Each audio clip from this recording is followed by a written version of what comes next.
On November 29th of 1268, Pope Clement IV died at the age of 78, having been pope for just a few months shy of 4 years. It was time for a papal election. The selection process for the pope by this point had gone through many changes. The first several popes were chosen by their predecessors, but by the 3rd century there were some popes being chosen through some form of papal election, the oldest example being Pope Fabian. But the fall of the Western Roman Empire resulted in the popes being favored or outright appointed by the monarchs who controlled Rome at the time. The next several centuries resulted in a battle between how much the process was decided within the church or outside of it. By the 13th century, various reforms had established a process where the pope was to be selected by the cardinal electors of the Catholic Church.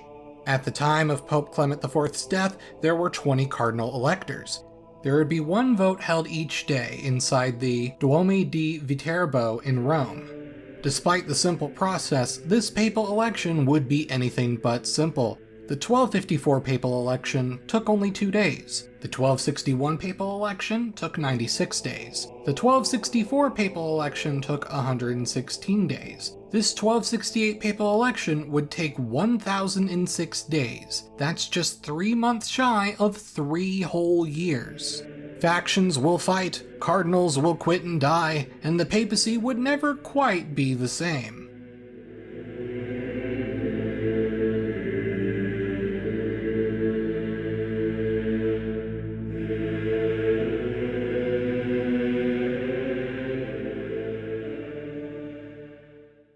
One of the main debates you'll often hear throughout history is the separation of church and state. As previously mentioned, secular monarchs had intervened in papal affairs to varying degrees, and despite papal reforms, there were still outside influences and political factions. The nature of having to play off these influences as a cardinal, while also keeping some elements of the papacy more secretive, results in many details of this papal election to be vague or even disputed. There were, of course, no official political parties, but there were factions. The 2 main factions were Pars Imperii, which were basically the supporters of the Holy Roman Emperor, and Pars Caroli, the supporters of Charles of Anjou, who was the Count of Anjou and the King of Sicily. With these factions being unofficial and informal, this means that there's a dispute on who was siding with which faction, but nevertheless, it gives you a rough idea of the division within the church at the time. There was also a general dynamic of Italian cardinals versus all the other cardinals, especially the French ones, a division which would cause trouble well into the future. The first notable complication of this papal election was the absence of Cardinal Rodolphe, who was too busy accompanying King Louis IX of France in Tunisia for the 8th Crusade to make it. So on December 1st, 1268, 19 cardinals met to begin the papal election.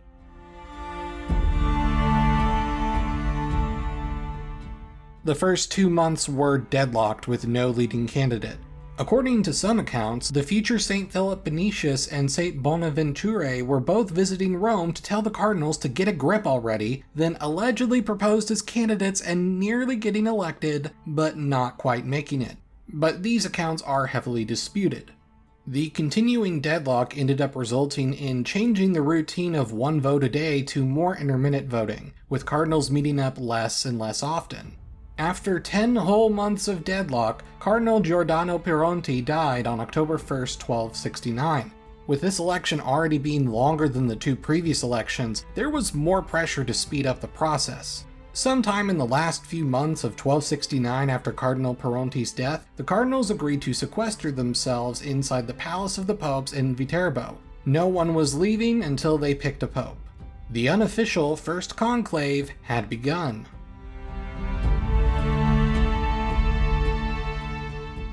Despite this, there was still nothing but deadlock. To add to the pressure, the cardinals were restricted to only having meals of bread and water, but the deadlock still held. Out of a possible mixture of claustrophobia, desperation, and holy inspiration, the roof of the papal palace was removed. According to one account, this was apparently suggested by Cardinal John of Toledo, who basically believed this would improve signal reception from the Holy Spirit.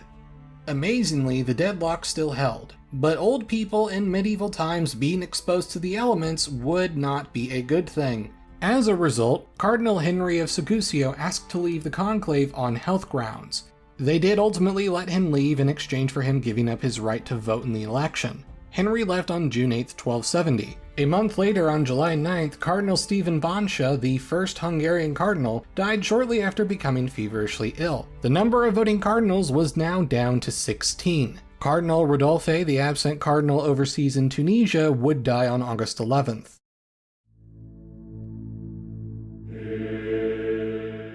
The deadlock would continue for another year. Charles of Anjou and French King Philip III began actively pressuring the cardinals to hurry up and pick someone. The cardinals were finally pressured by the outside into choosing 6 of their own to create a committee that would choose the Pope.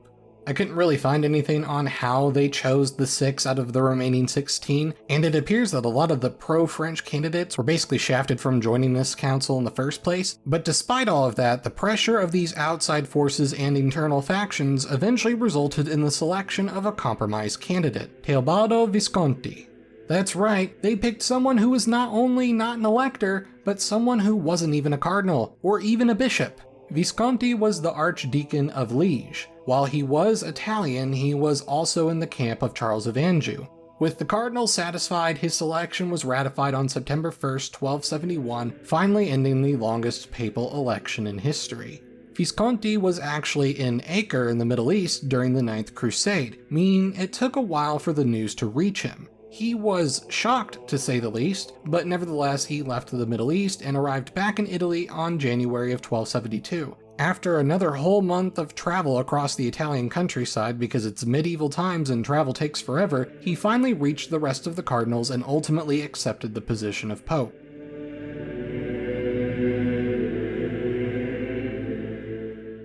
To keep things smooth and orderly, he was rushed through the church's bureaucracy by being made an ordained priest on March 19, 1272, and a bishop on March 27th, the same day that he was officially crowned pope.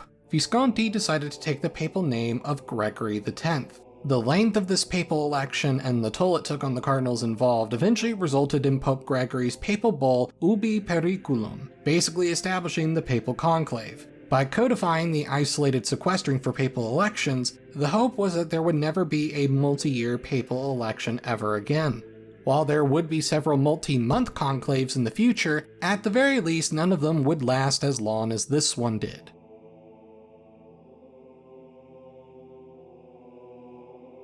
If you like videos like this and you want to see more, you can support this channel by signing up for channel memberships or becoming a member of my Patreon. The support means everything to me and helps keep the channel going. So thank you for watching.